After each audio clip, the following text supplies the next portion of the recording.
महानिरीक्षक चिराग कोरड़िया અને સરહદી રેન્જ કચ્છ ભુજ તથા વાવ થરાદ જિલ્લા પોલીસ અધિક્ષક ચિંતન તરૈયાના સીધા માર્ગદર્શન મુજબ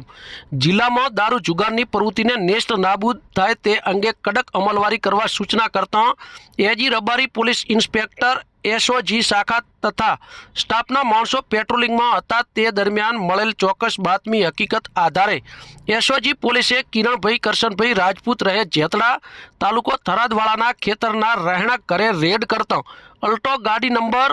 GJ0GEH 5160માંથી ભારતીય બનાવટી વિદેશી દારૂની બોટલો નંગ 432 કિંમત ₹96,480 તથા અલ્ટો ગાડી કિંમત ₹1 લાખ તેમ મળીને કુલ 1,96,480નો મુદ્દામાલ મળી આવતા મુદ્દામાલ કબજે કરી આરોપી કિરણભાઈ કરશનભાઈ રાજપૂત રહે જેતડા તાલુકો થરાદવાળા વિરુદ્ધ થરાદ પોલીસ સ્ટેશન ખાતે કાયદેસરની કાર્યવાહી હાથ ધરવામાં આવી હતી। બ્યુરો રિપોર્ટ બનાસની અસ્મિતા ભાભર સુઈગામ।